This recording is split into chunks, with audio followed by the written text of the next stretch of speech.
Welcome back to DreamHack Masters Winter.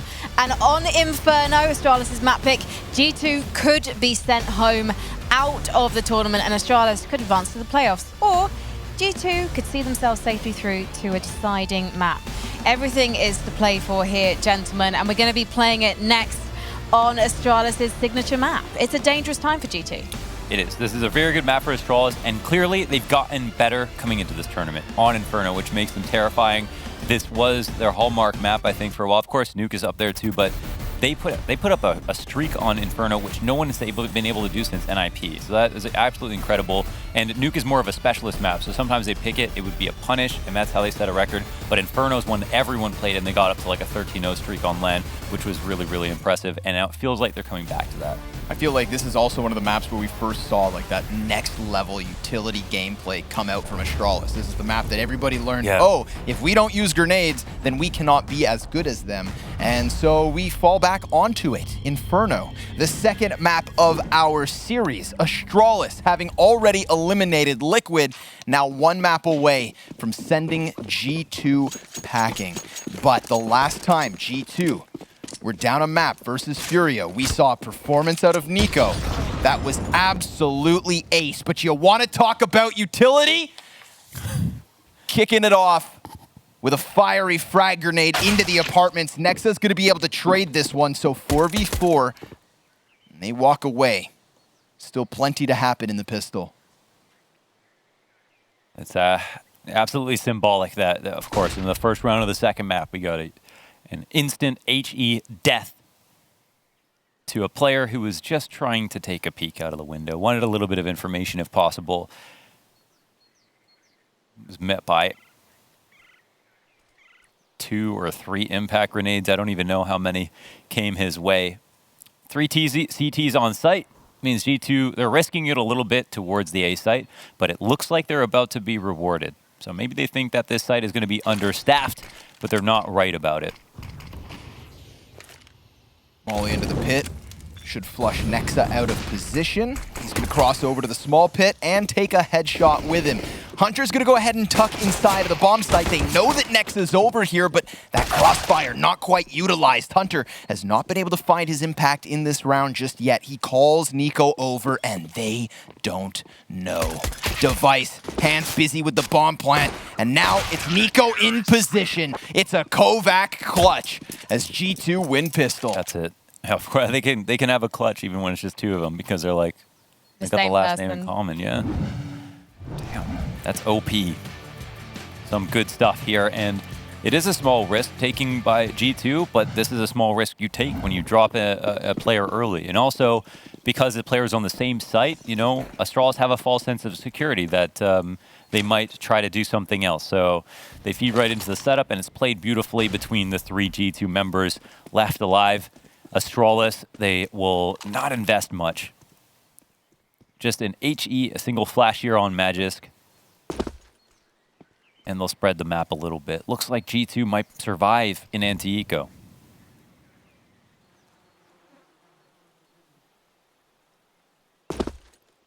Right? Like there's no way, they definitely... Think they got this one? Probably they got to have this one. I mean, they've actually, it's not even a meme, they've actually gotten eco'd basically virtually every single half that we've watched in the second round. But this time's different.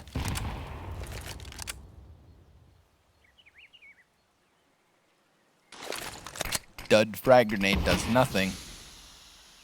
Don't set this up like they're going to win this eco with just Glocks, Connor. Got that flashbang still on them.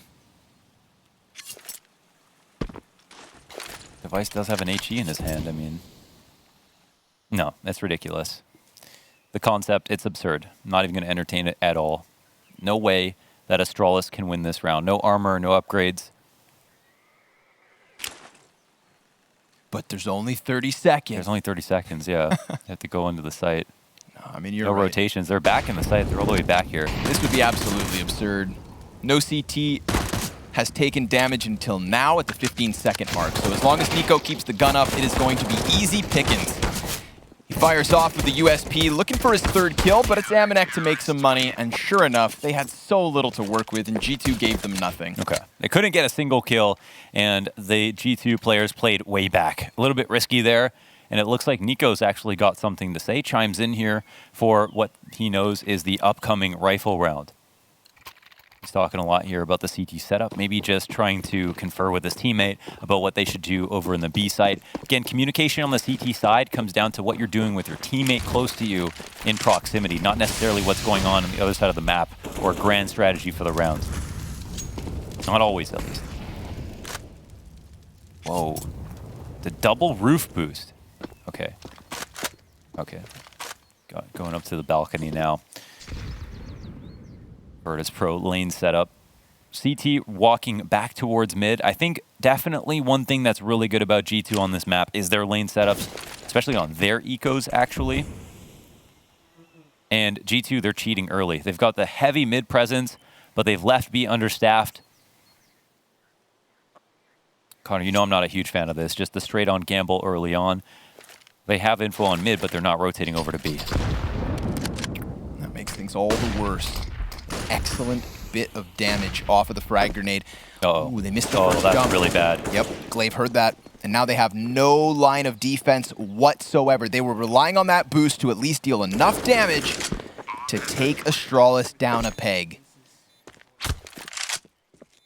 They make absolutely new moves, and now they'll have to come in. They've got enough retake utility, but we've also got Xyp9x at the bottom of mid, and if he doesn't see anybody, there's a chance he literally will come in for the big flank, though. That clock seems to have run out. He's going to come back to Banana. They'll get smoked out in this position. Counter utilities being used. That's enormous from Glaive. It's great. Sitting in just the side of the smoke. G2 throwing the retake attempt. There is barely any time left. They literally run boost Nico into the bomb site. God. Like, what did you think was going to happen? That is really rough. They'll run out of time. G2 do not have time to go for this retake. At least they'll take Device's life in the site, and then Magis as well. And yes, of course, it feels like a time to be very harsh. Like, that was really strange.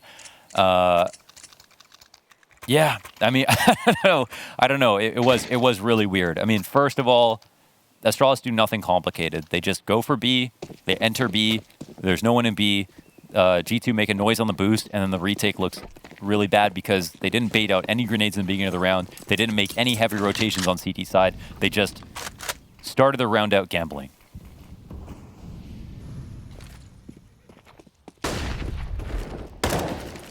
Little rifle peek on the CT cross. Smoke comes out. Nico's got to move. Amanek takes cover behind oranges. And Astralis looking to sink their teeth into another B site. Get G2 moving a third piece a little closer.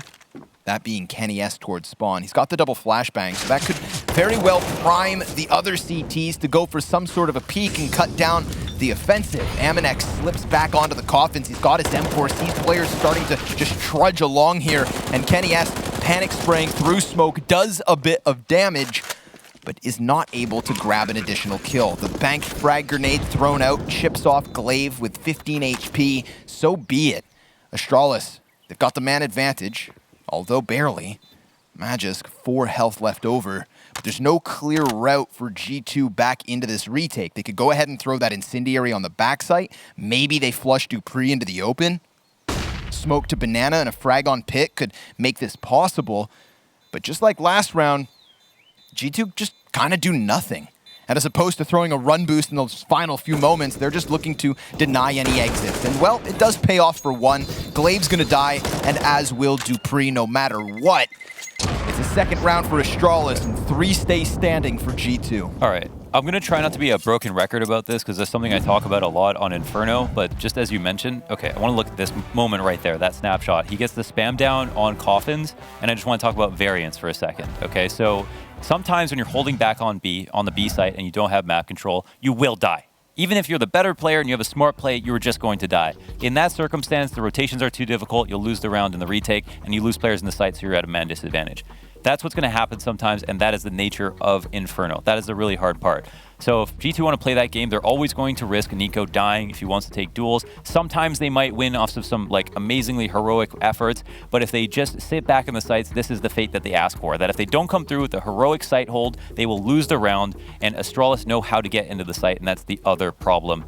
I don't know if this is a solid game plan from G2. I'm kind of surprised. It feels like this is what we saw with FaZe with NiKo, that they would rely on him to sit back in sites and hold. And I personally don't like see it. I'm not going to repeat myself too much in this half. I don't know if the game plan will change at all if they just want to try it at first. But so far, it's not looking too good. All right, I appreciate you laying the groundwork. I think you are dead on. It's just, you know, give Astralis an inch, they will make sure they get their mile. We saw a lot of utility coming out of G2 this round. Molotov's down on Banana all the way up, and Astralis not yet going for it, but instead walking over towards alt. They're not the only team here. NiKo with the Deagle, just trying to find somewhere to rent. And Zipnik's nasty angle. As if that's where he dies. Yeah, just apartment shopping in the back of halls. So here, G2 don't have everything to work with. Just overstacking on the B, trying to get Astralis to do the same thing. Glaive does call into similar rounds over and over again. So here's a spot where, you know, it might be a nice time to sit and wait. Device is going to peek his head around the corner. CTs aren't making a lot of noise. And Nexa has a flash prepped as well. Amanek, though, dropped to 15 instantly. Hunter trying to deliver, does get himself a kill and further damage. 5-7 tucked. Amanek, oh, he misses his shot. It's going to be on kennyS from the back of the bomb site. You said it takes big heroics. Well, with 20 seconds, they could just dodge back to that A site, but they know time is of the essence. They try to go skating into it. Nexa hopping around towards Coffin. He does damage Zipnik's with a bit, but it's Zipnik's on the triple and Astralis on the B site yet again. We talked about preparation from Astralis. They were so ready for that NiKo apps walk. Yeah, and then once they got that, they then went back to what has absolutely worked round after round. And unfortunately for G2, yet again, relying on heroics. Amanek was unable to deliver anything because he was flashed off and missed the 5-7 shots. kennyS, the last line of defense, peeks wide and only gets the one. This is only the fourth time NiKo has played Astralis on Inferno since the start of 2019. He has beaten them 16-2 once and lost twice. Most of the time, Astralis got the upper hand versus FaZe, and yeah, that's no surprise for sure. Definitely just obviously really strong map here for Astralis, but in a round where they had a couple of pistols to work with, they at least get the stack off that they wanted to, bait them forward, and they commit. And it comes down to, you know, one or two key kills, but Astralis, they hold their nerve, right? They don't want to run into a stack. When they see it, they're like, oh my goodness, but they still are able to quietly section out all of the kills. kennyS looking for a peek down mid, and Device and everybody else is going to work on putting some pressure on Banana. At least some utility down Banana as they're still falling back within the site. NiKo from CT looking to challenge, and challenge he does. Magisk, one of the best and strongest B contenders in the goddamn game, goes down in a lightning flash. That that AK doesn't look like it can be retrieved just yet. I think it's an awkward moment where Device has a smoke in his hand. This is actually a great time to re-aggress if you're G2, and oh god, he'll actually try it. NiKo gets away with 3 HP, keeps kennyS alive. He ate that flash and missed the shot, and my goodness, was that close. But the apps push from Zipnik, double kill, and this A site is completely excavated by Glaive, sees nothing. They finally have something go their way at the B site, and to be free, or to be honest, it was for free. It was a gift given by Device. I don't even think he should have ever got that dink off. NiKo, 3 HP, cuts him down. Zipnik turns it upside down. They had this. G2 had this. That was, yeah, everything was actually looking a lot better.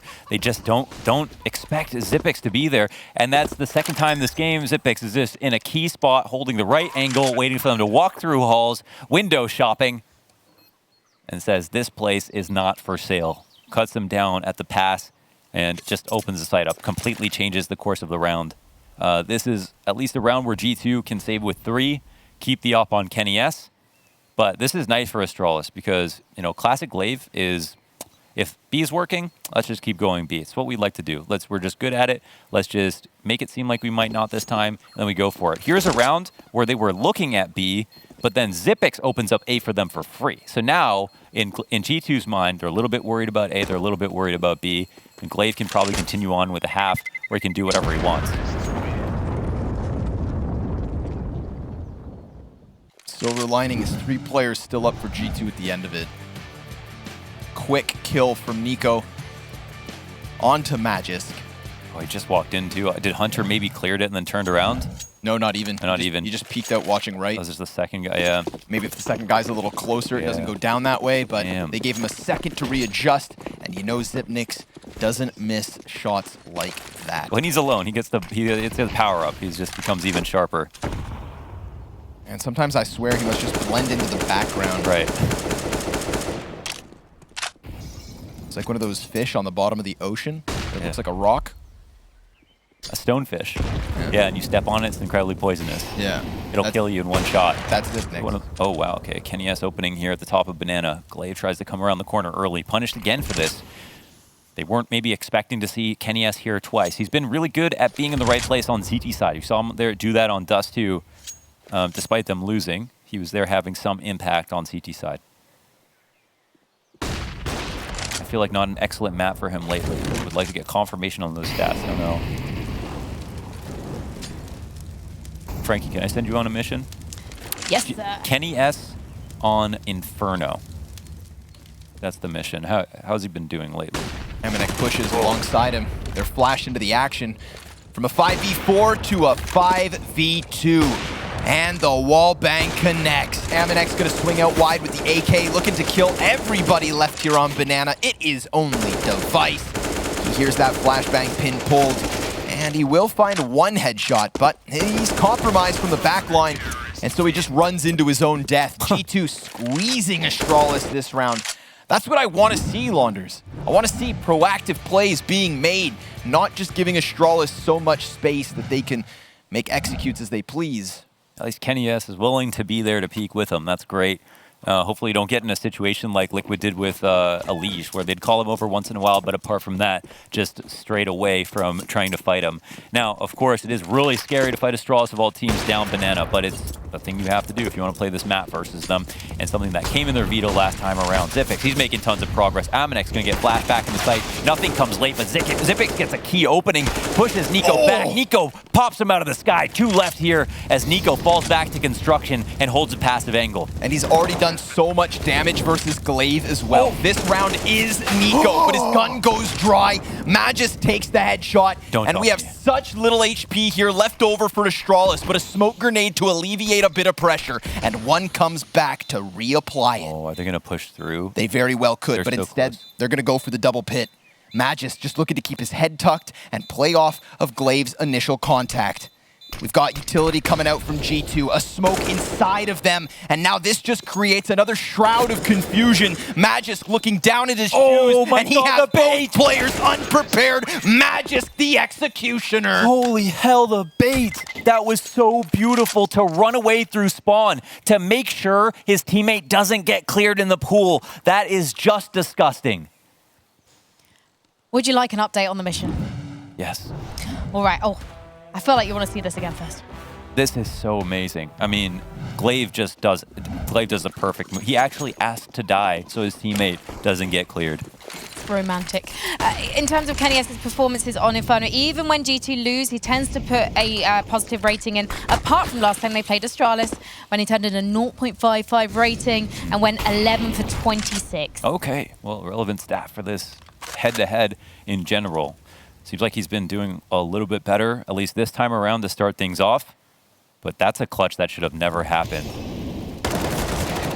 Nico's going to find himself yet again holding the line here on this B site. You made sure to bring it up early.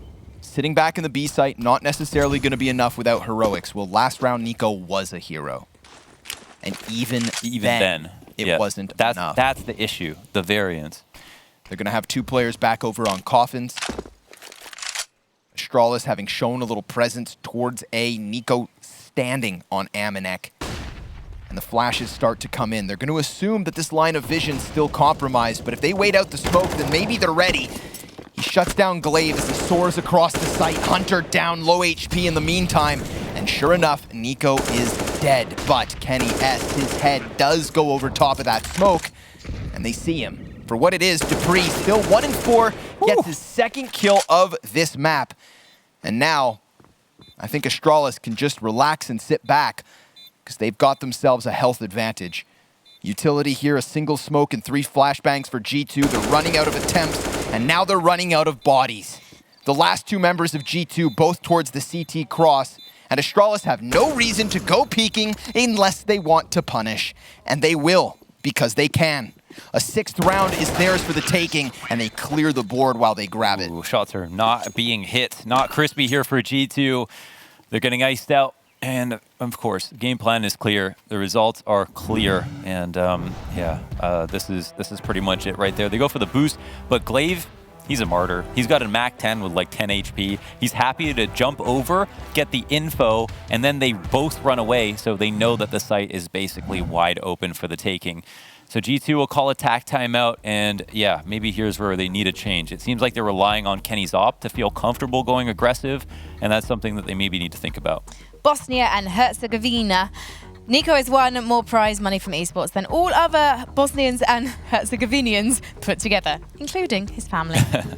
Yeah, well, that's fitting, right? For a player of his caliber. I feel like part of Nico's, and again, I'm just reading into it, but I feel like part of the reason Nico can feel like that needs to be the game plan for everyone when he was on FaZe is because he's so good. He expects that to be possible for everyone else. Like, he can just hold on to the last angle, a multi-frag. He could just sit there in a tough position and always get more than he needs to. But I don't know if that's true. So we actually got this G2 stack. Love this pistol stack at mid. But now that it's sussed out, I think Astralis know there's 4 players here. So they're going to start to peel back. And when this works out well is when, you know, there is pressure at bracket, but that first kill comes in, and then the other team tries to keep that AK. Ooh, missed the shot. Nico saw the legs of Device go by. Talk about pressure. The only B player, even after we watch Astralis walk away from top mid.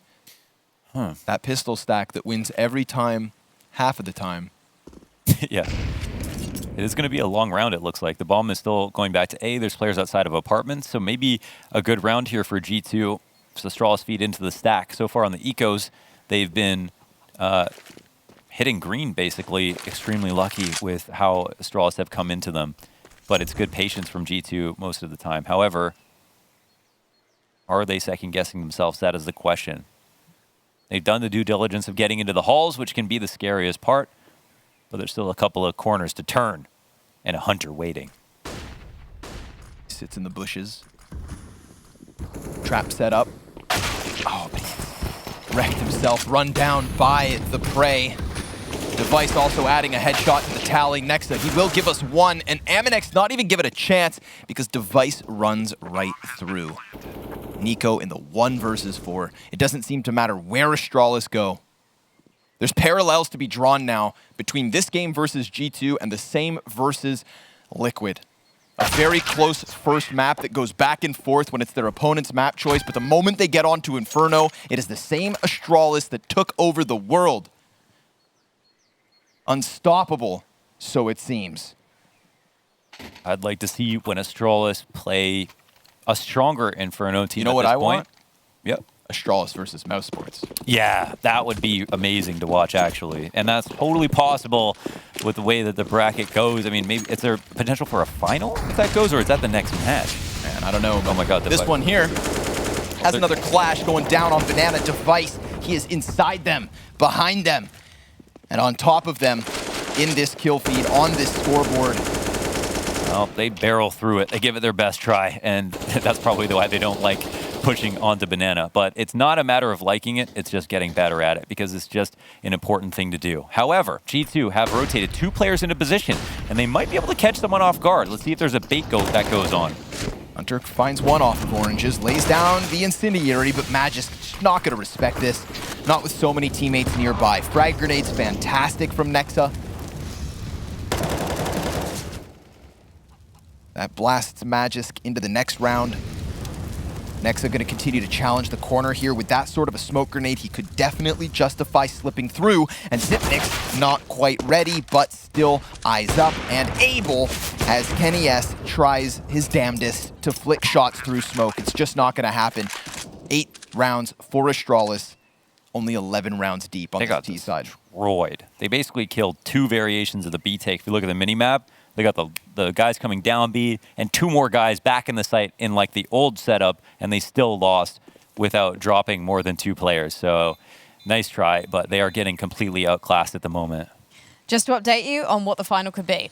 It could be Mouse and Astralis, because on one side of the bracket we've got Heroic, we've either got North or Godsend, we've got Cloud9 and Mouse, and then on the other side we've got Gambit, and then the winner of this match, so possibly Astralis, possibly G2, Furia and Complexity.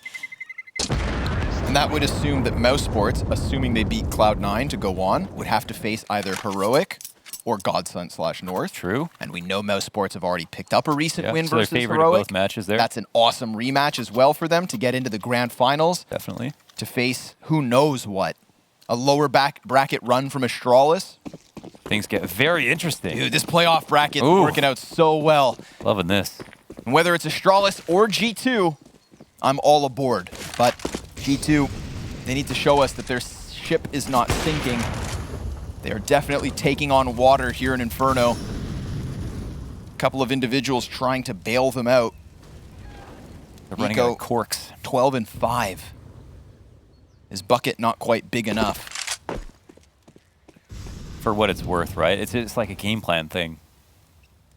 Yeah, they're putting all the pressure on him. Sit him in the B site, deliver kills. He's delivering kills, but what else does G2 have going for them? Yeah, they don't have 2 Nikos, right? So they got the smokes that go down into B, and Execute comes again. Kenny S, where is he? Almanac will push through into the smoke.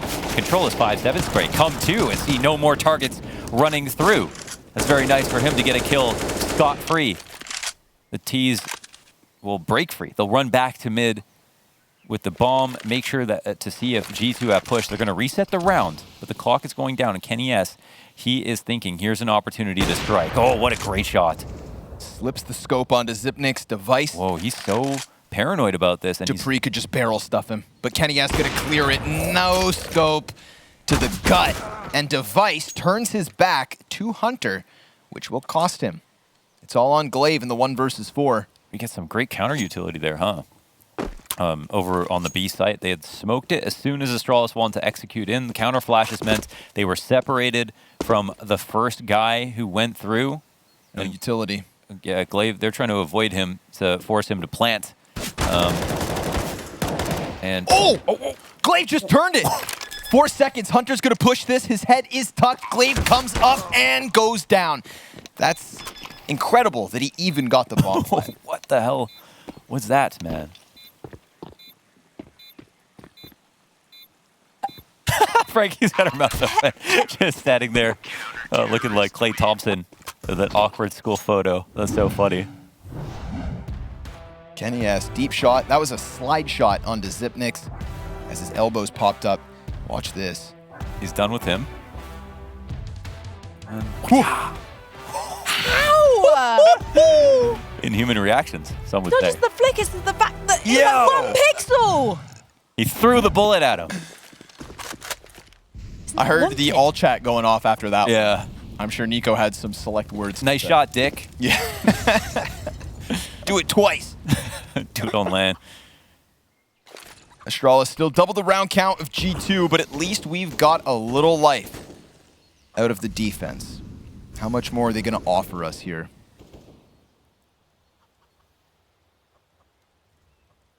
It's Amanek and Nico back to the B site. Nico looking to challenge, and sure enough, cuts off one. That incendiary forcing the feet forward. He's definitely good at that.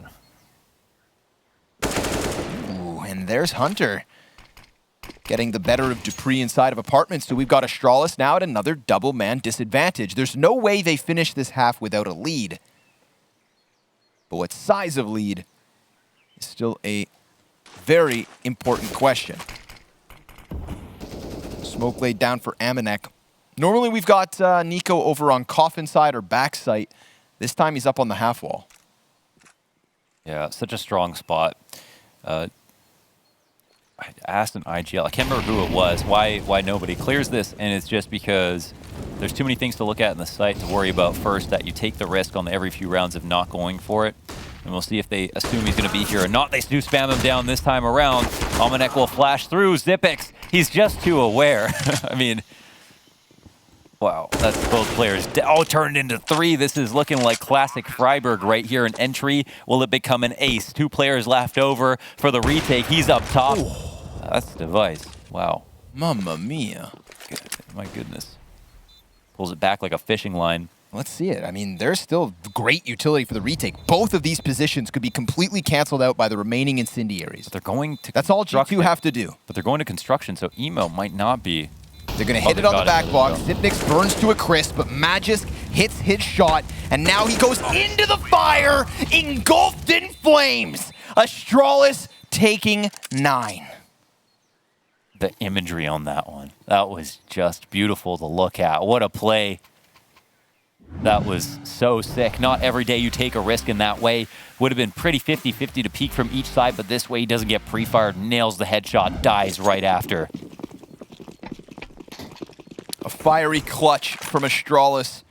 And KennyS trying to cool things off early with this one, does take the head of Glaive.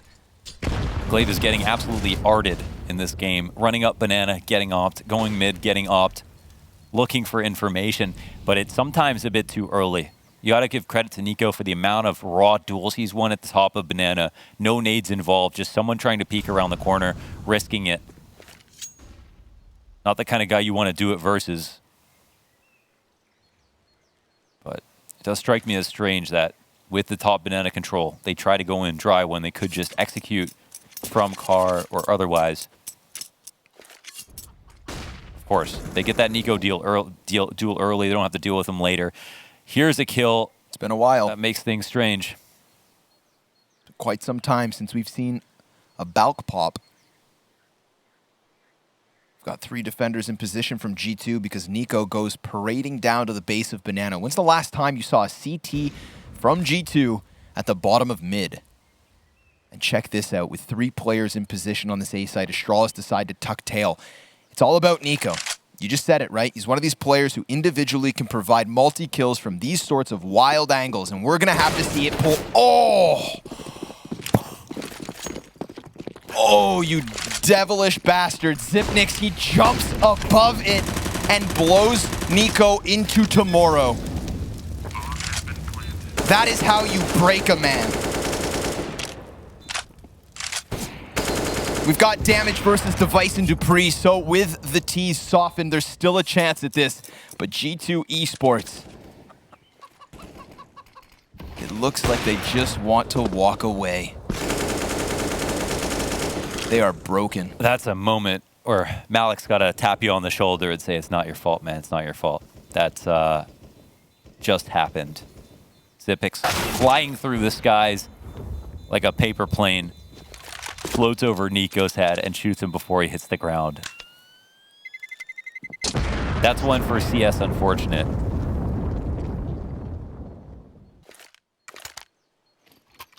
One more round from Astralis' T side. Watch this man break in half. It's not your fault, Nico, man. It's not your fault. Oh my goodness. Yeah, that's I mean, he dies that early. At least they can rotate in, but as a player, he was supposed to get a kill there. Oof. That is tough. It wasn't like it was a MAC 10.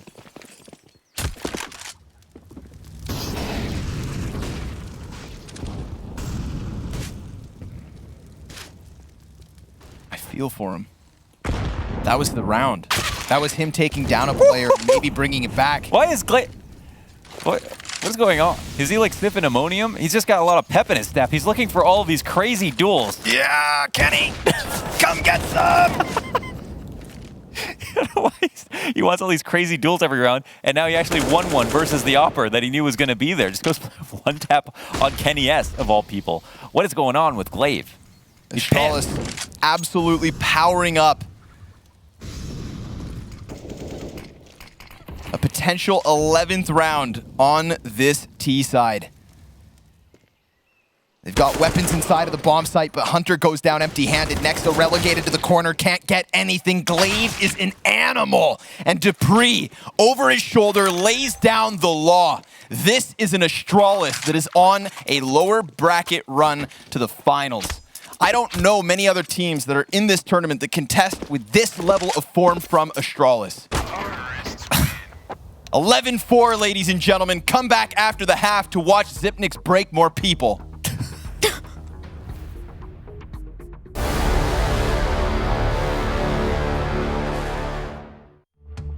Always felt something's coming, coming so much closer.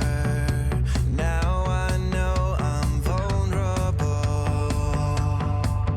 Just listen, listen to what's in you.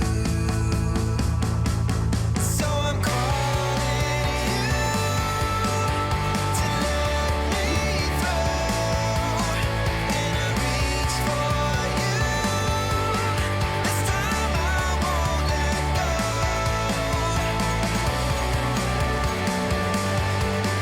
This time I won't let go.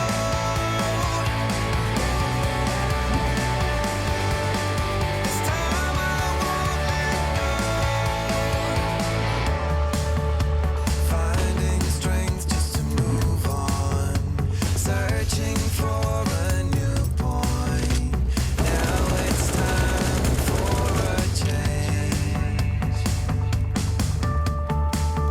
Together with you, I can feel what's real and sober. Now it's time for you and I.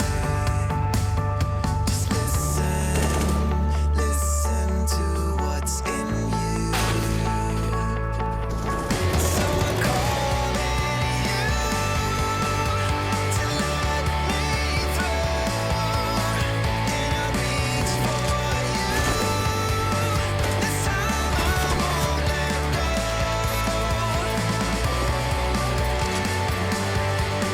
This time I won't let go.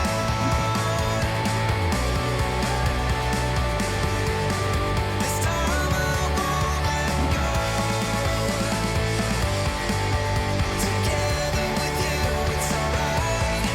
Now it's time for you and I. We will make it through the night. Nothing can stop us now.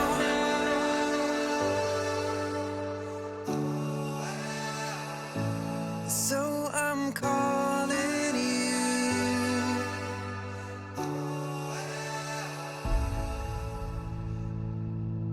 So I'm calling you to let me through, and I reach for you.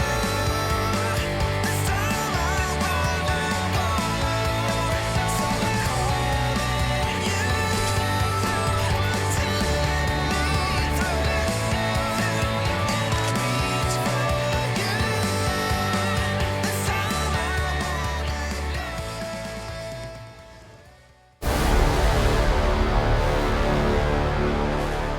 No, Frank, you're too late. You can't put on your headset. I ran into Xyp9x just broke me in half. Yeah, wouldn't be the first person so far this map to have been broken in half by Xyp9x. The flying AK antics. I mean, there's been tilting rounds. Magisk, 15 kill half, plus that crazy molly clutch. That was so beautiful. Some really great stuff from Astralis, all things considered. G2 tried their damnedest to bring it back. And a possessed Glaive, a very strange Glaive that we saw running through Peak and Kenny-esque. But now we're into this next pistol, and the traits come out. Yeah, it's aerobatics here. Device combating as long as he can. It's Glaive to peek out from the library, doing as he does. He's just peeking! And it's working. Somehow, some way, he's got Glaive and Xyp9x ahead of him. Nico, 1 kill on the pistol. Ooh. Eats the flashbang. We got a couple creepy crawlers crossing, and Nico's gonna pop that first one, but it's Xyp9x in the clutch, and he gets taken down. Nico wants revenge, and it's gonna be a long hill to climb, but it starts with a pistol. Let's go, Nico. That was nice and crispy. If there's anybody who can kind of muddy a 1v1 statistic versus Zippix, it's going to be him on the pistol. Beautiful dealing with both opponents. I swear to God, we're getting the red eyes from Glaive. This guy is just, he's just fired up. Like, I don't know if he snorted pre or what's going on, but he is peeking everybody, flying out like he's got air miles. They put him back in that in-game leadership. Everything's slotted perfectly. My round now. I am back. Fear me. Follow me. It's working well. Yeah, it is. But obviously this round, Astralis, well, they should have their hands full. All they've got's the ump on Glaive. And armored 5-7s. Ooh, a classic Smoke Inferno round. It's a lot of 5-7s. Will they run through it? It looks like they will. 1-for-1 trade. UMP's open, but Nexa gets both. Goes down. See you Nexa round. Okay, that's enough from you. Put your headset down. Give me your phone.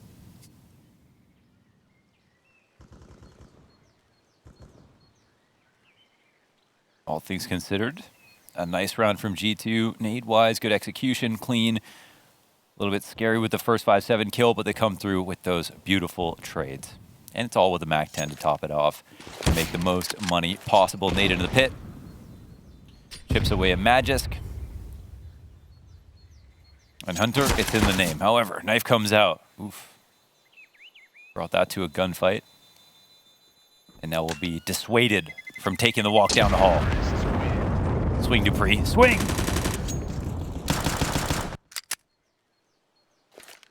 It's just firecrackers. Rubber bullets. Firecrackers and whippersnappers. Nexa. What is a whippersnapper? I think it's what like old people call young children. Yeah. A bunch of whippersnappers. Oh, yeah, I would true. call you two a bunch I thought it of was a type of whippersnappers. firework as well. No, okay. No. Gotcha. Ollie comes down from the top of Banana. Deagle damage for Magisk. What's going on? This is not how things are supposed to be going, and now he's actually found space between two sets of flames. Zipnix takes to the top of the boxes. I think he can confidently call that too ripped at the hand of his Deagle. Surely he would assume the first player would have died with that third shot, knowing he hit Almanac twice. So we'll see what that means. This USP might be powered up, the golden USP. Nico's coming in to hunt. Ooh, catches Zipnix and taps into Glaive. Bellissimo. Right there just opens up the B site for a bomb plant. So as you would anticipate, not much coming out of Astralis once Magisk goes down. Scary situation he created by sticking around with the Deagle. He's a scary, scary man. So I am not half surprised. Where will this half take us? Is there a chance for G2 to come back here on the T side? Of course, this map, it's a little bit scary versus a good T side.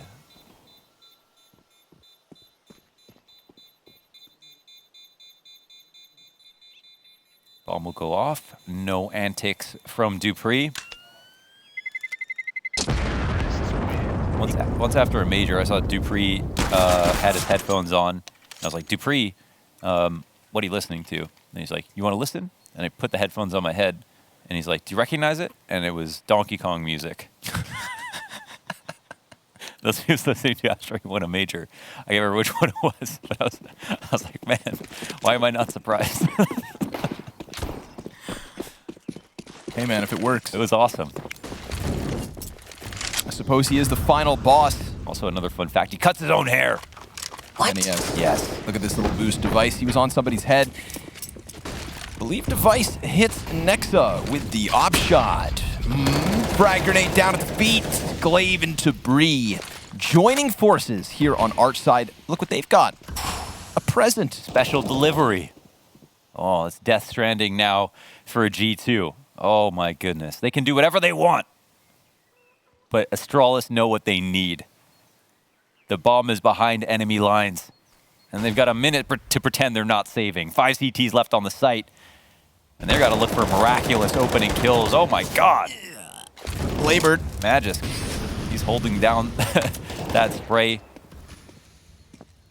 like he needs it. Could have gone for the taps. This is one of those rounds where the low HP kind of piques your interest, keeps you a little curious. A little worried for Astralis here. Not worried for Astralis, but hopeful for G2.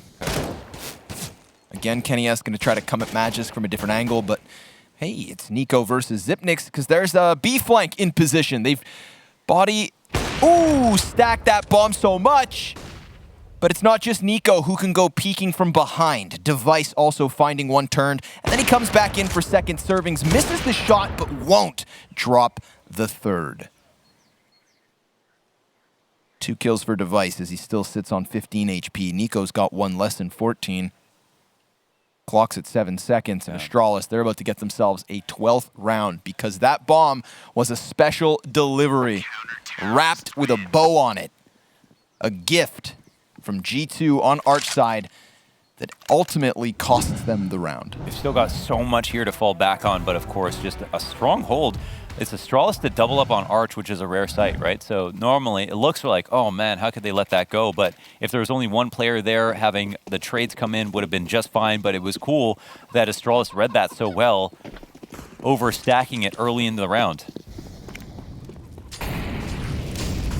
And typically you see most people's game plans go to, lower B, and oh, that's a great kill from Nico. Smoke off to the right, and I think there's a flash to combine, the window flash from Nexa to help them get up there. Oh, another punishment from Nico. Will he stop? On a tear already this round. Could be forced to. Incendiary slows him down ever so slightly. But he still looks to be that front runner. Magisk just going to tuck behind the wall. Flashbang comes over top. Did blind the op, but more than just one set of eyes here. Kenny S gives cover, and that's going to send Glaives spiraling back towards the B site. This is looking like an excellent round from G2, and they need to win one with conviction, with 5 players standing, preferably for them. They're taking both sides at the moment. They're trying to get the information. We'll see if it results in any damage. If they fall back off A, Glaive, he might just try to follow up. He's going to throw a smoke down, push him back. They've still got a player in the site, and look at him. He's now fast rotating over, but they're going to listen to him leaving. Did they find Dupree is the question. Not yet. I don't, of course, Astralis are going to win this round, but things might get a little bit interesting. However, Hunter turns around. Quick reaction. Dupree's left in the pit. And bomb's still coming at him. Dupree, he hears that drop, does get the headshot, but then he peeks out into short. There's a chance for him to grab a couple kills on short side, but a very frantic moment. I feel as though he was hoping that they would walk into him before he loses Glaive. This is cool. That flash as well from Nexa is perfectly timed with the smoke. I think they might read that and go for that tactic. In that situation, that might be a game plan kill. With the EG mollies, bottom mid, and then the smoke and the flash. That could have been pretty sick. Still only one round for Astralis on the CT side. It's really scary when a team breaks apart your protocols or calls you out on something like that, because if your entire strat is predicated around like taking bottom, banana control with one player, no longer is that player feel safe doing that part of it. With the adjustment, the counter that we see from G2. I don't know if I'm giving them too much credit or not, but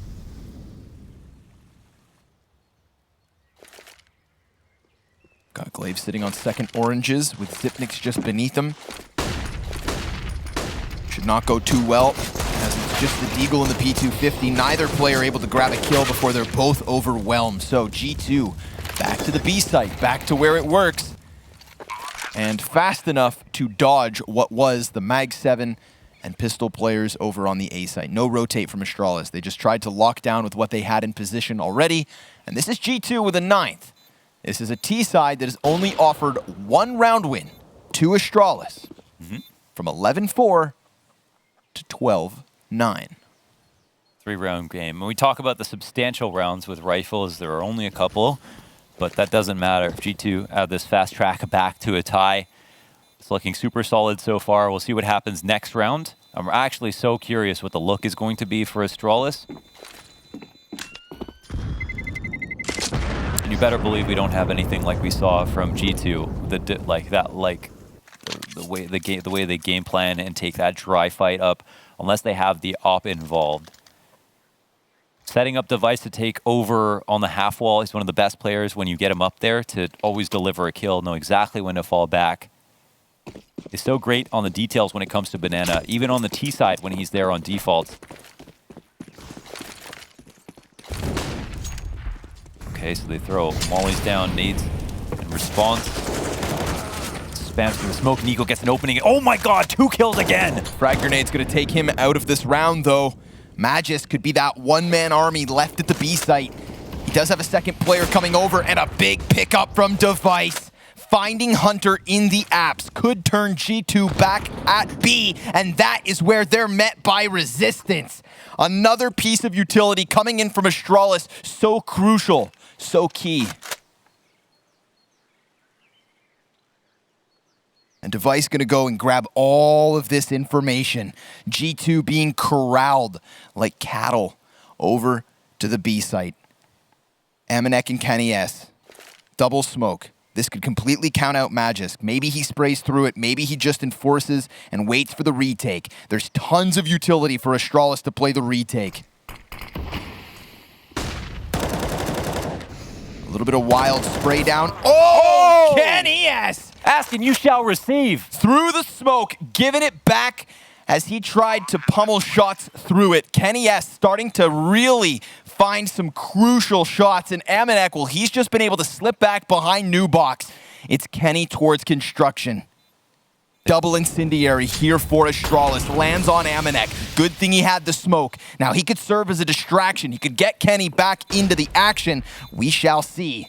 Time beyond the halfway point. Kenny S delivers yet another kill, and Device, he will walk away. Kenny makes the difference. Nico sets it up with those kills on the top of Banana, but it's through the smoke that he shuts them down and gives G2 their 10. A near perfect comeback, but a sick round from G2 overall. First of all, winning their duels on the bottom of Banana, weaponizing Nico in the best way possible. Look at these 2 kills that come through, absolutely destroys them as they try to trade, and then Kenny comes through at the end for these amazing couple of kills on top of it. He does the work he needs to do. They go out early, and in the middle of that, Astralis perform almost a perfect comeback. 2 players dying to nades and 1 dying to an op. That's an ideal round on the CT side, but it's too late with the compound effort of the kills that come from Nico. Excuse me?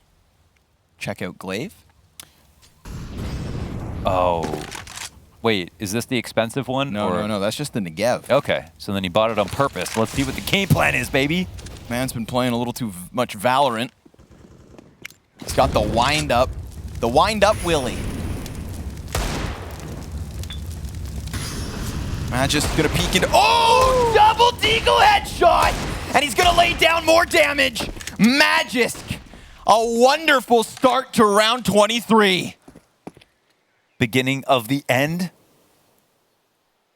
G2, they've got money here, but that's a dominant round, and they have yet to see the wrath of Glaive.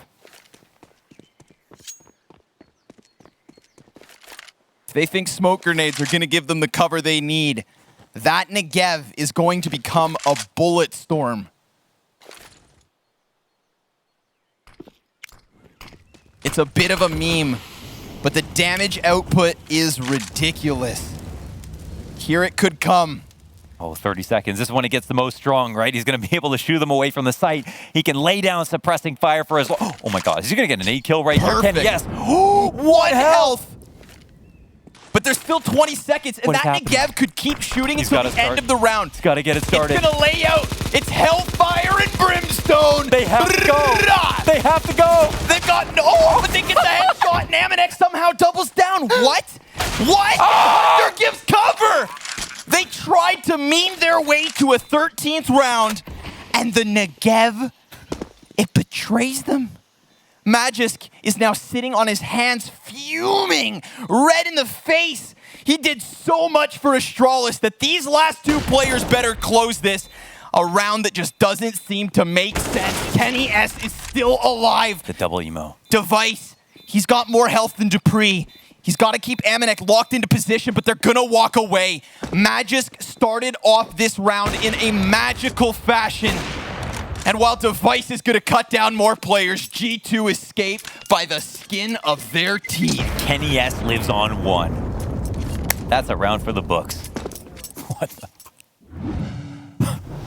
Yes, we need replays. First of all, this is in the same round. I forgot about this.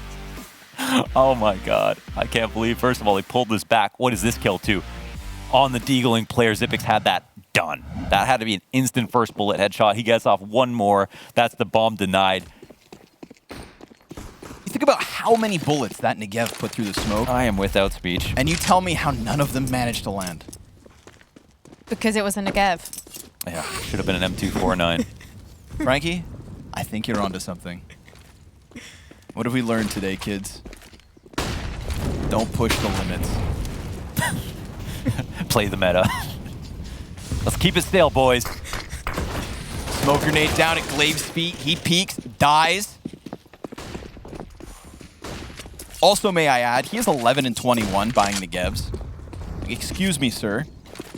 Glaive's a different beast right now. His eyes are completely red. We saw him do some crazy stuff this game. I don't know what it's going on. And he had an amazing round at the end of the half. Look at this pace. They're coming through. They're definitely coming through, right? They are grouped up so hard. They didn't come fast enough to land on that grenade, but Xyp9x, he's got a cap. And he works it at least for the first one. But Dupree from Oranges also gets blasted away by Nico. And G2 tie this game at 12 rounds apiece. Started 11-4.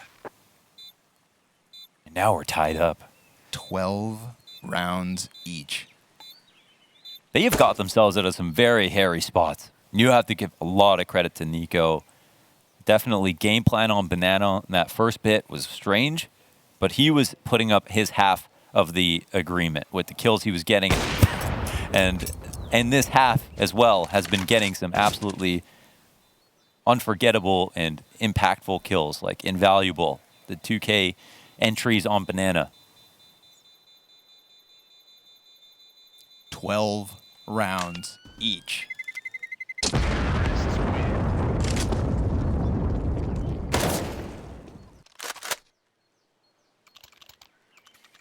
It's not only 12 rounds each. It's going to be so much money here for a G2. Astralis will have to work through that. They'll call it tech for the first time.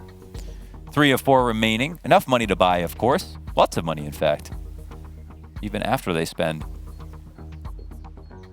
Sonic's going to be chiming in about what he thinks could be better.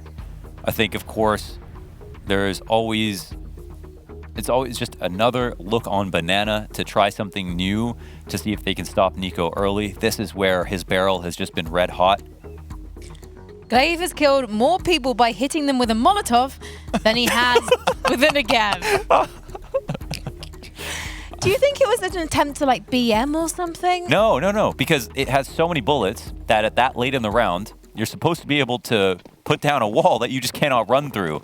The idea actually made so much sense. I've seen JW do things with it when Fnatic have done one of their many misbuys. Yeah, but it's a cheap one. You know what, at this point... Wait, that's the cheap one, right? Yeah, the M249's over 5,000. Yeah. That it is. Just don't know enough about these. LMGs? You're not into the meme. I don't know. Oh, man. But that's the idea. Oh, that's an important dual one. There's no Nico here. We haven't seen if a G2 do well on rounds like this. Oh, he actually did need that boost. And this is where Astralis are kind of the strongest. But this is a smart move from G2, moving kind of quickly over to the other site. While they're still not rotated back. Looking for the arch wrap as well. There is a gap in the defense here. They're sniffing it out. There's no arch smoke. Making it seem like they're pretending to wrap through spawn. A site is not necessarily weaker, but it might be a little bit when you consider this bottom Banana pressure. Our trap's coming in. Inside of the site, 2 players over on the pits. Magisk about to throw that frag grenade. Could land right on Nexa. No, goes a little far beyond him. Obviously, they now know about Magisk. Unknown to them is this position from Dupree. Magisk with his hands full, but it's Astralis across the kill feed. A team ace. to get themselves back with the 1-round edge. Damn, 1 kill apiece. They all hold it down. That was a G2 trying to find a good timing with the Molotov after the smoke goes up in pit. It was a very nice attempt. They actually did displace our pit player, but he still stood strong, got a kill, and they could not win their duels. The crossfire was just fine. This Astralis didn't even have to call on the retaking players, so a bit of a scary situation here. No Nico kills at the beginning of the round, and then the result is Astralis win flawlessly. Will that be a pattern that continues?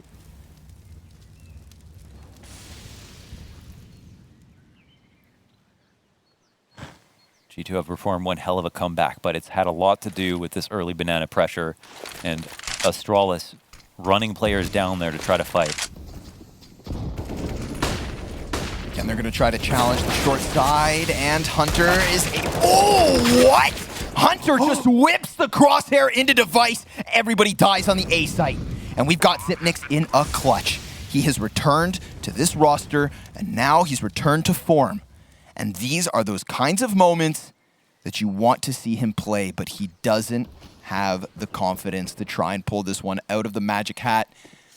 Zipnix instead falls back. I've got to see how Hunter snaps onto that second player inside. Not the first time either. Perfect 180 flick. We saw that on Zipix inside the B site. Critical kill as well to win the round. No different in this situation.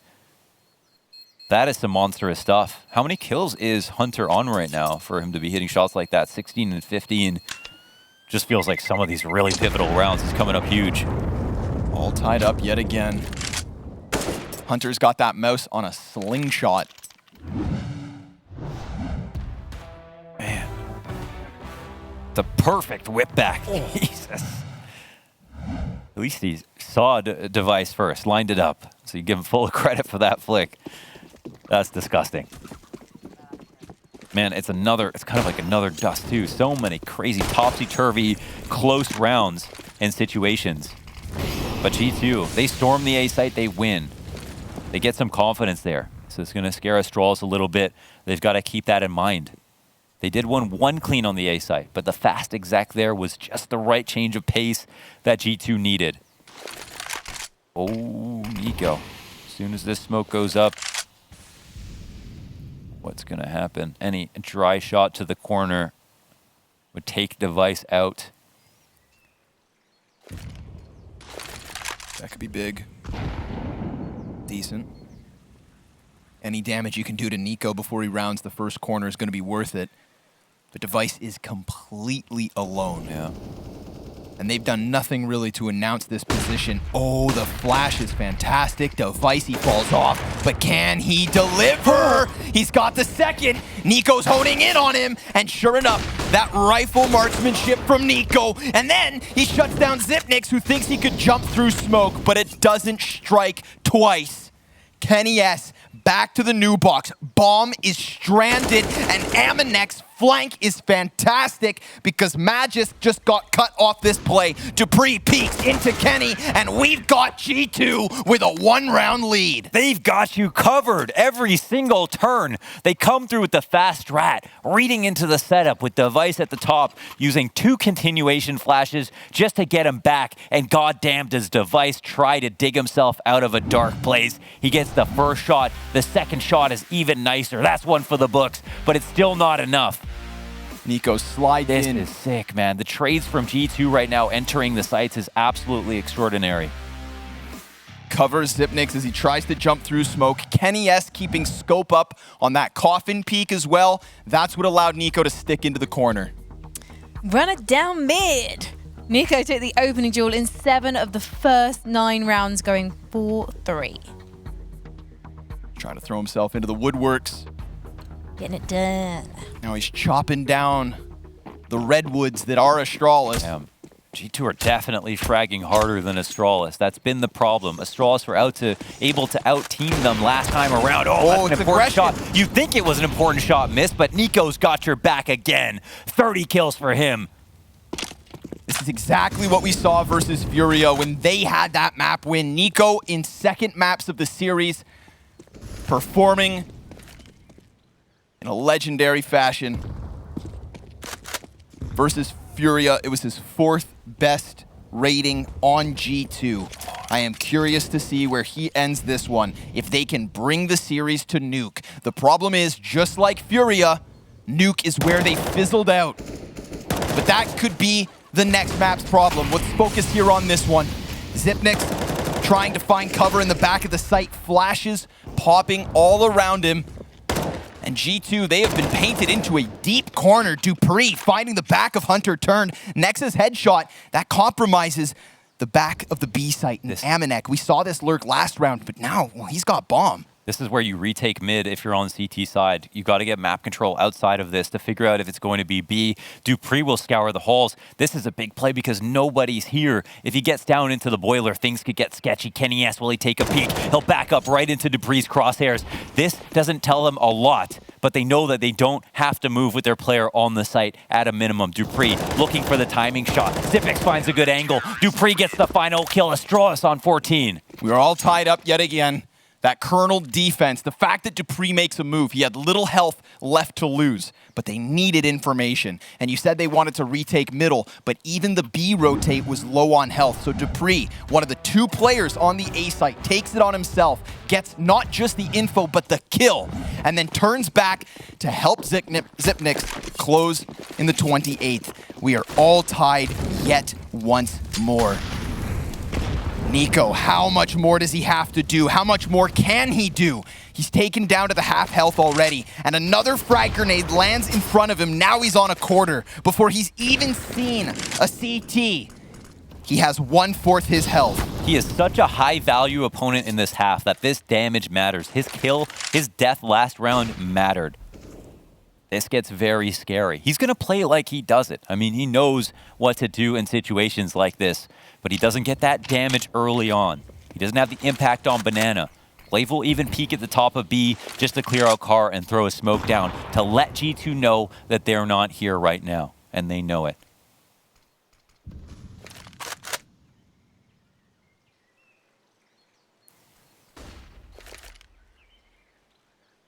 Playing tucked behind the half wall. Glaive's a little bit separate from the rest of the team, but that flash from sight lets him peek, and then the shots from Nexa rain out. Hunter, he's ahead of the utility. It would be a bold risk to go peeking into this site. Magisk, he's got the cover of the stairs. He dodges the flash. He could do everything, but he's only able to get that 1 kill. And it's a 3 versus 3 with dupreeh's position known to Amanek. It's an arch fight that Nexa drops, and dupreeh can't deliver another kill. Xyp9x on 3 health, trying to help out Glaive, who just sent shots soaring through smoke. kennyS commits to pit. Amanek commits to the plant. And now the retake's on. A single smoke grenade for Xyp9x. No utility for G2. This round secures 15 at least for either team. And they're going to go silent in this bomb site. A crossfire that has to deliver. kennyS concerned with arch side, but a smoke in the middle of them both. And kennyS's head gets popped. It's Xyp9x in the clutch on 9 HP. And Amanek on top of this box welcomes him to round these corners. A jumping Xyp9x plucked from the sky. G2 are going to take it at least to an overtime. Guaranteed that. Round 30, G2 bully their way into the A site, and we've seen mixed results from Astralis in that position, but G2's trades have just been a cut above. Beautiful stuff here to pull back this round. Early damage, no banana control, no kill. Those are all been signs of Astralis winning rounds. Astralis, they'll call another timeout. This is NiKo's first 30 bomb for about 24 hours. Consistent performer, of course, and extraordinary impact.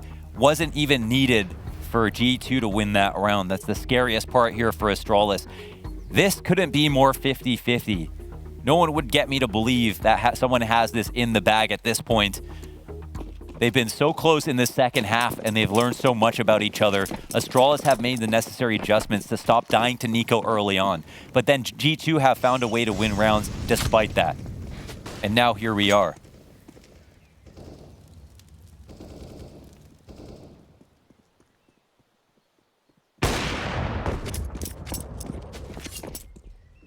First chance missed.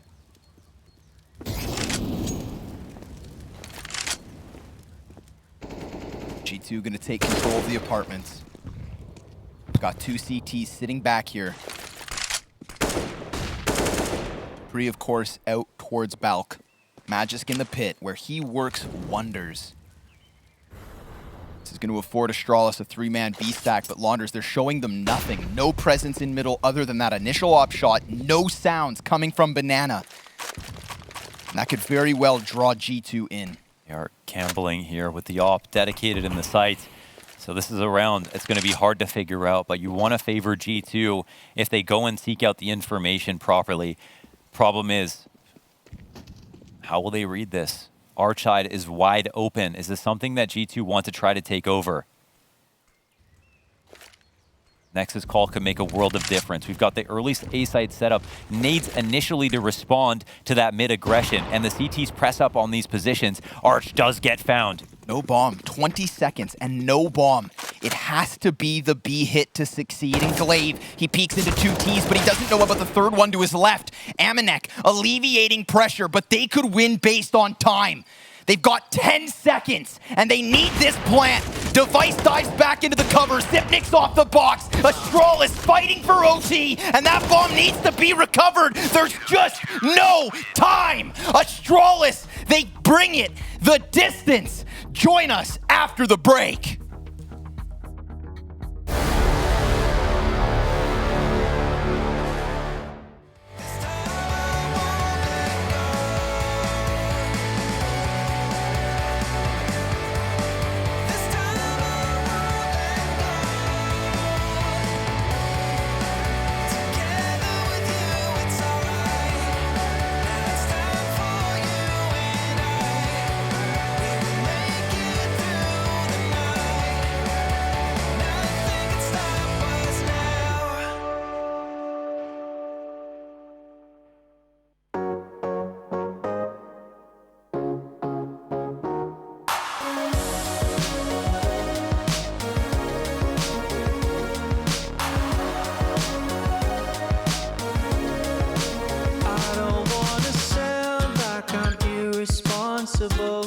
But I would climb a mountain to get to your love.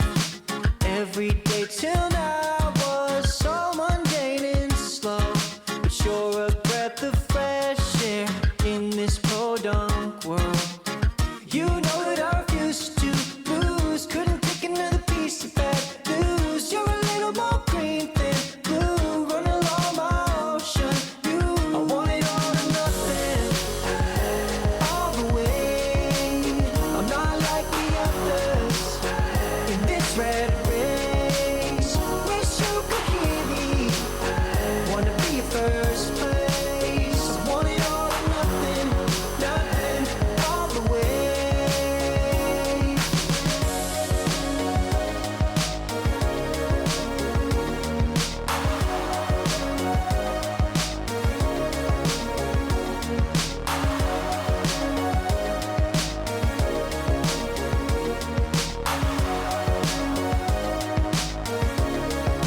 I would walk 500 miles to your door. Still I don't proclaim to know that love is war. These blisters here are fit, my whole body's sore. But if you were the earth, I'd journey to your core. You know that I refuse to lose, couldn't take another piece of bad news. You're a little more green than blue, run along my ocean. I want it all or nothing, all the way. I'm not like the others in this red race. Wish you could hear me, wanna be your first place. I want it all or nothing, nothing, all the way. I want it all or nothing, all the way. Wish that I was faster, but that's not the case.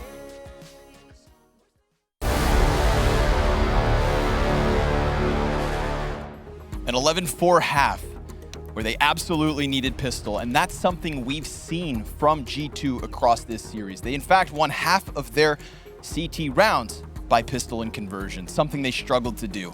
And now that we get to overtime, Well, it's MR 316K. Money goes out the window, and so do the predictions in terms of who picks up this map, because it couldn't be more 50-50. Yes. Oh my God. Oh no, that's Nico gone early on off a timing shot. Device eats the flash. Nico's trying to swing, but he wasn't trying to fight. A way to start OT. Oh baby, painted against the wall, blood splattered. It's a message. That's a tough loss early on for G2. Again, such an invaluable player in OT. Hard to really figure out exactly what his value is here. Oh my goodness. Xyp9x gets so much damage off on this spray. Almanek's low, and he gets the info early. Glaive will fall back into the site, dropping an incendiary. Do G2 want to risk it? It looks like they'll try. They're going to lose health on 2 players. Bomb delivered. This is a CT round where everything's going the way of Astralis. Finally, we get an answer back from G2. Nexa, well, he's picked up that bomb. Hunter lingers on. Oh, they know they want to get this 50-50. dupreeh, how far has he pushed? Hunter has peeked out. Clean shot into the head of dupreeh. Makes it a 2v2. Hunter looking for more, and he cannot be stopped. He's down to 22 health. This was looking like Astralis were going to win the first round of OT, and then Hunter just starts taking him away. Limb from limb. Magisk doubles hack. Oh, and he snaps it onto Nexa. He gets both those kills through construction. Easy defuse, and Astralis will still take that 16. Sprayed it through as if he never looked away. The flick off. And then the refocus, the 1v2. That was the play. Oh my God, you cannot blame them for the spacing. They had displaced his aim. He thought about his next target. Look at this. The whip back, the reactions. Just whimsical. And the roar. Oh my God. I mean, these, again, as you point out, 5 rounds here on the CT side, but so many of the later rounds won by Astralis. This is the story of OT, that it couldn't be more balanced in some sense. But G2 in general should be looking forward to playing this T side after their comeback and are starting off on a bad foot.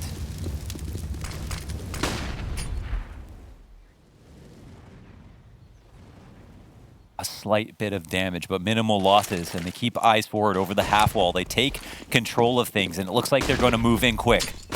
Molotov right at their feet. They're going to have to charge through it. A little bit of health lost by a couple of players. Both Glaive and Xyp9x able to deliver a kill apiece. dupreeh off of the flashbang, comes barreling through it, but now it's Nico. You thought Hunter was a problem? Well, here's Nico. 32 kills, 18 deaths, and he's got Hunter by his side. The Kovac factor, the Kovac clutch. And it's Device to draw first blood in the 2v2. Nico playing behind the slimmest of pillars, dodging these flashes, and he needs sickening aim to drop that first ET. He taps, but he's taken aback by Magisk, who has been instrumental in overtime so far. 2 in a row here for Astralis.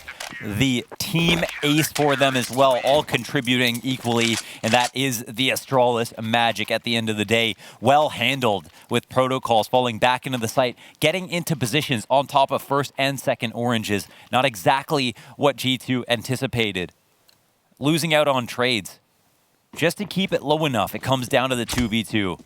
At that moment, it was dead even, but Device's awareness with the AWP is what breaks the camel's back. G2 looking for just a single round here on T side. Not what we expected coming off of an 11-round comeback in the second half.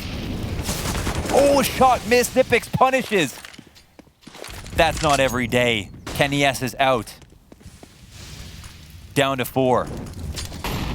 Astralis looking for even more. And Device delivers.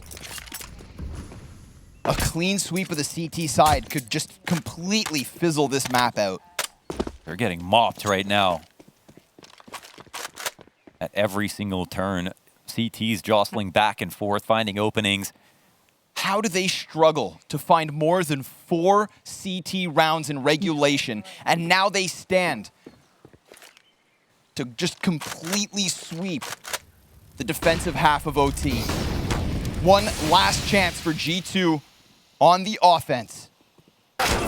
And Amanek, well, he was crucial at times in this CT spawn. Hunter, he's going to be split between two positions. He calls out that peek from Zipnix, a wild spray, and G2 have managed to get this bomb down. Honestly, beautiful from Hunter. Once again, in the clutch. From a 3 versus 5 to the 3 versus 2, and that just makes everything seem that much more possible. He just puts blinders on, focuses on the target at hand, knows where the next fight is coming in. 2-on-3 retake. Can they make it happen? It's Magis, and he frags the first one deep. Dupree, he's got 2 to take, hits the first, but Nexo with a headshot gives G2 a slim chance. 1 for 3. God damn. I was planning to reset the energy, but it's just been so heated every single round in these close moments. These trades are unbelievable. G2 squeeze water from stone from the 3-person setup. And I call it clutch from Hunter. It's just the gene of it. Even though he's not in the 1vx, he's always in this moment where it seems like they're going to lose, and he comes through with some ridiculous trade. In the B site, in the A site, wherever it is. Wherever it needs to be. That is not a fun round to lose. Astralis looking for 2. 19 wins it. 19 would knock G2 out of DreamHack Masters Europe. We continue to add to the body count of Astralis as they run this event from the lower bracket. They've already got Liquid corpse in the closet. Now they gotta find somewhere to hide G2's head.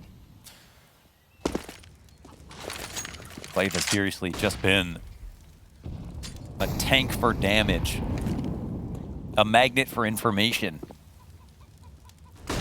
a juggernaut on the entrance to each site, using himself as bait, trying to find the entries, dying almost every single round. Started to heat up a little bit more in the second half, but clearly basing the round around his peaks. G2 find that 5v4. Nico off the top of Banana with heads-up duels, Launders. That has been a key piece to the defense for them. And it didn't work every round. But it seemed to be consistent in bearing early fruit. Got a hell of a stack up from G2 on the short side of A. Yeah, this is interesting. This is arch side open.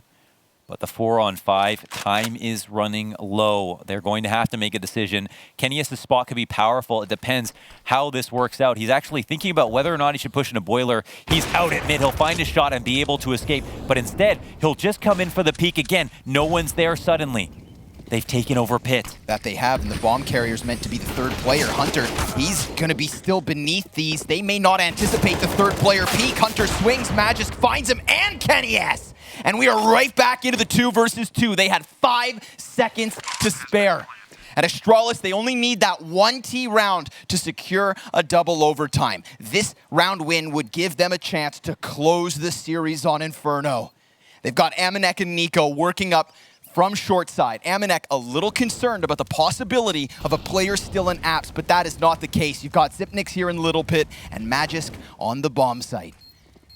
Flashbang starts to round the corners. Magisk tops to the box, and Zipnix starts to spray. It's Magic's working wonders in overtime. 4 kills this round, and Astralis have 2 match points. He puts it on 30, and he deserves it. We've seen the impact. That's an insane call. That rotation after Kenny susses out mid, they just run right by it. How many other teams would have tried to refrag and peek him in that spot? Instead, they run through halls, jump out into pit, it's empty, and they kill everybody in lane. A complete call out.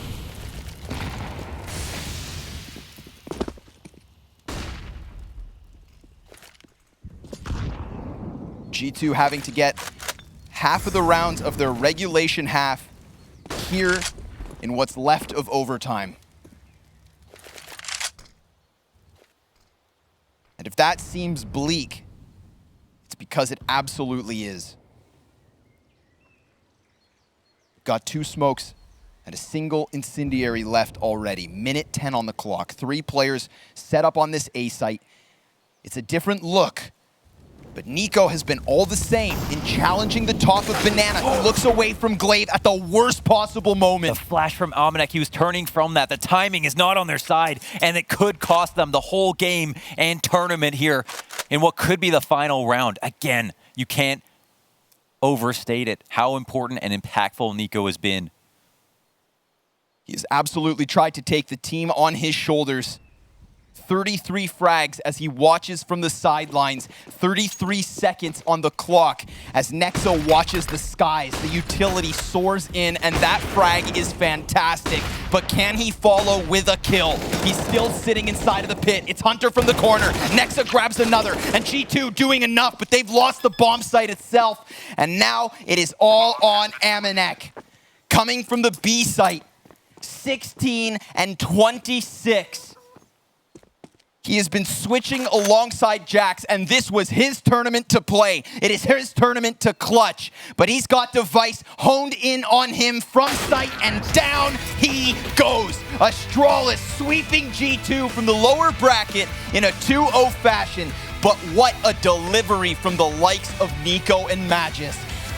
It wasn't a stomp, but goddamn was it one hell of a victory for Astralis. And that's G2 out of Masters. There are no words, so I'm going to try and find some. Join us again after this break.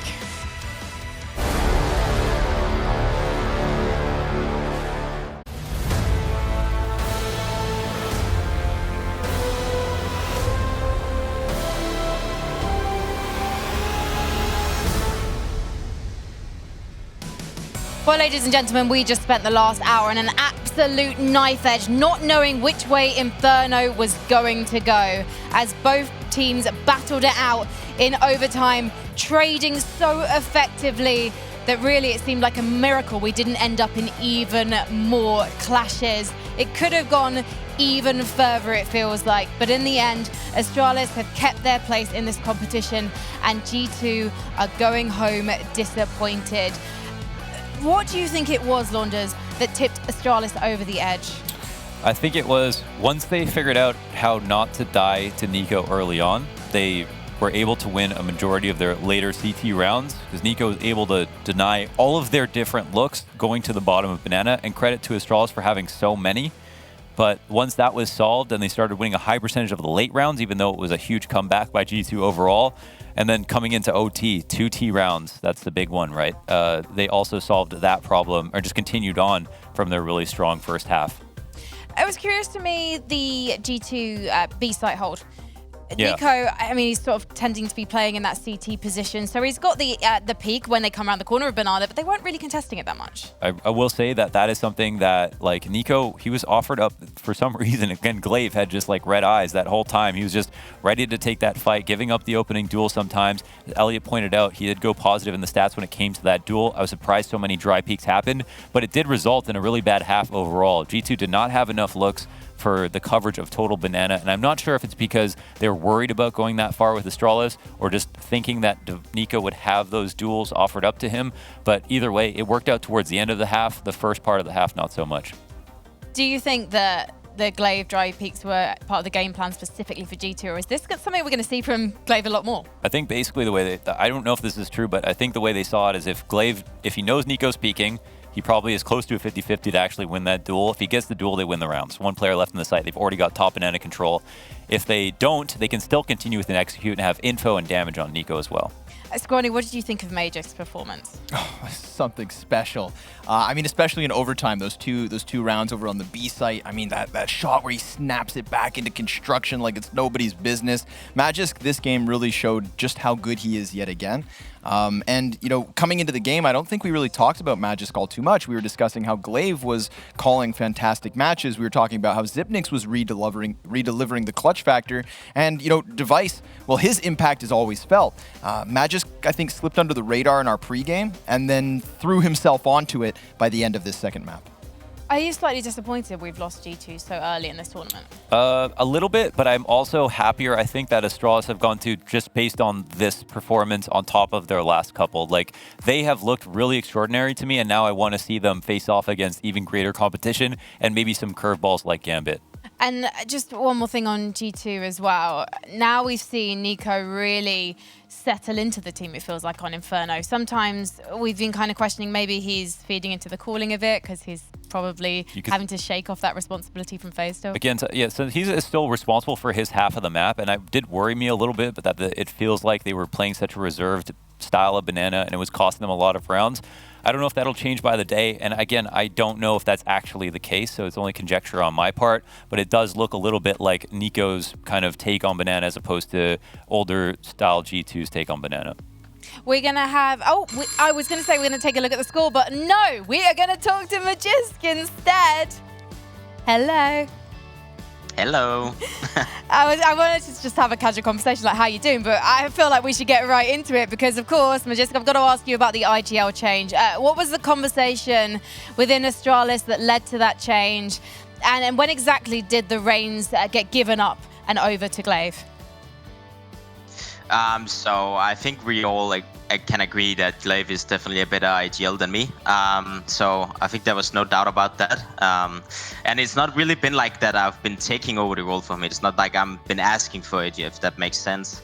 I've been doing it because it was the best for the team in that moment, to give him some time to get back into the game, get back into the routines and stuff like that. And, you know, he feels ready for it now. And since he does that, it's obviously really perfect because then I can focus on my individual level as well. So yeah, it's good to be back focusing on doing a lot more headshots. I think in the down period, you did a really good job of calling, and sometimes it was hard to tell who was. When it came to this second map on Inferno, at the beginning of the second half, where Nico was getting a lot of kills at the bottom of B, killing you guys when you're doing your aggressive looks on Banana, what was the thought process going into how you would change that? And were there mistakes that you made that allowed him to get kills? Was it your fault or him doing well? Well, honestly, Nico, he's a good player, but I think every team makes mistakes, and we obviously also did in this game. But he's a really good player, and I think he kind of caught us off guard just taking kind of weird duels, but he's so good with his aim, so I guess it kind of makes sense to just take duels. But yeah, so he caught us off guard a little bit, and we didn't expect him to just peek out randomly sometimes. But yeah, he's a good player, so difficult to play. And just one more question about game plan on Dust 2. With all of the long hits that came in, was it something that G2 you were comfortable with the idea of them fighting long? Is that why you went so often, or were you just expecting to get long control and then be happy to do A hits a lot? So they kind of gave up fighting for long control, and when a team does that, you kind of have to punish it, and we really tried to do that, but I think they got a few kills when we were executing up A they shouldn't be having. Like, they killed me through the smokes like 2 or 3 times, so they got a bit lucky, but also we were not punishing them enough from giving up so much map control. And in the end, we changed it up a bit. Instead of like executing up A, we went short, and we kind of caught them off guard by that. And so yeah, obviously they played really well, but we didn't punish them enough on that T side, Dust 2. I wanted to ask, now that you are no longer the in-game leader of Astralis, just your own opinion on your performance during that time. Do you feel content? Do you feel satisfied with what you offered for Astralis? And moving forward, do you see yourself just kind of leaving that Magisk completely behind to become just a star player yet again? Or do you think you're really going to take a lot of the tools you've learned and implement them into this new style Magisk? So obviously it's been a kind of long journey because I've been like the in-game leader since March, and it's you know, it's kind of difficult like switching roles again. I think on a personal level, I've learned a lot. I think in those like 6-7 months, I've been, you know, sacrificing a lot for the team, individually, but also you know, energy-wise outside of the game. I think it's been rough, but I also think it's been a really good personal experience for me. And I think overall, I'm getting a better player now. Like I'm becoming a better player, sacrificing more for the team, and willing to do some stuff I probably wouldn't be willing to do in the old matches. So yeah, I think I've learned a lot from it, and I think it's a good thing. I really haven't got much time to ask you much more. The Negev, what did you think of Glaive's decision to buy that? It was a misbuy, so It actually was. No one just thought it was like the cleverest strat. You got that opening 2k with a deke. You must have been personally a little bit upset that the round didn't go your way after that. Not really, because I was really bad when they were executing on B. So yeah, even though I got 2 early frags, I still lost the round by not shooting them when they were jumping into B. So Well, don't hate on Glaive because it almost worked. Yeah, It but was at least Majors did not buy a Negev. And finally, Gambit, you're facing them in the playoffs first. They have been shredding their opponents. Give me your honest opinion on them as a team.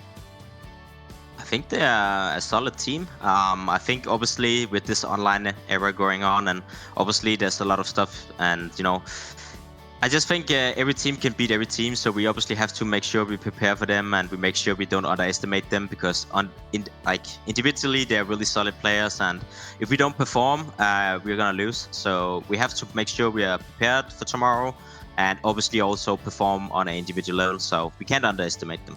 Well, you certainly did that today. Thank you so much, Majors, and we'll see you tomorrow. Bye. I hope we'll be seeing them tomorrow. I haven't seen the exact schedule. We'll have to confirm that one. But right now, we need to chat to Mr. Kenny S from G2. It's always so hard to say goodbye to players. But before we do say hello to Kenny, have you got any thoughts on the Jisk? Yeah, I mean, imagine getting 2 kills like that with the Desert Eagle on Banana. Having your teammate miss by a Negev, drop the ball, lose the round, be asked about it, and still say, nah, that was my fault. That's the Astralis way, though, isn't it? I was looking forward to the Coach Lau demo on that one. Oh, yeah, he was bought a Negev. The plan was really clear. Right now, though, let's talk to Kenny. Kenny, thank you so much for joining us. And I'm sorry it has to be under these circumstances. Talk me through what happened in OT. In OT, well, first of all, we pretty much we lost the first round. That was a 1v2 that we could have won, I would say, and I think the game rested a lot on clutches on overtimes, and yeah, we lost 2 out of 3 clutches during this period, and then the city side has been the first round on city has been 5v3. And we are doing good, and I'm smoking myself. I think that was a mistake, and we actually lost like tons of advantageous situations during the World Series. So yeah, I think the overtimes are pretty much like the game crucial mistakes that cost us the round, and more mistakes, more rounds, and at the end you make the count, and in lucky, you know, it happens. You guys have a close head-to-head, and you guys play the same maps very often, and you guys face each other a lot. Is honestly, both maps from beginning to end felt like an overtime game. How much of the game is you playing versus Astralis with what happened last time in mind, and how much of it is new stuff that you're bringing? Well, the last games we don't really think about it, because with the data online era, we played each other. We can play each other all the time, and also, as Magic said, it's hard because everybody can beat everybody. Some players are more like comfortable than the others, but in general, I would say that it's always an interesting matchup for us. As you said, the map pool is quite similar. We are trying to prepare the same way we prepare other games. We have doing our own preparation. Of course, the coach is doing the preparation. I'm doing my preparation as well. We try to mix it all together and not make it too complicated, to not like overload our brains. But yeah, we pretty much watch what we did against them last time and what worked, and just be aware of what we can still do and what we cannot do, you know. So I heard Malik on a podcast talking about how you've been using some tools to watch a lot more demos in different ways, heat maps and stuff like that. Who's your favorite opera that's not Kenny S? That's Device for sure. Okay. I think he's but because he's really like the opposite of me, pretty much. Even though I'm trying to get a bit the qualities he has, and it's trying to get the quality of an aggressive opera as well. I think yeah, he's really I'm really inspired by the Hopper by this Hopper because he, yeah, as I said, he's pretty much the opposite of me, and I think he's the best Hopper in the world for a while now. So yeah, definitely Device. Oh, high praise. Unlike Vitality, this 6-man roster with you, Kenny S, is changing the 5th player in between event to event. We'll see Jax run through, we'll watch Amanek come back into it.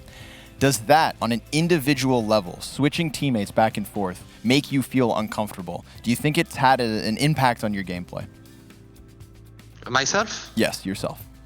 No, not really, because actually I had a big slump, and I'm slowly getting out of it. My last few games has been, I mean, I'm watching every games we play, so I'm always trying to improve games to games, I would say, and I think it's working. I see myself improving, but I just have to keep going.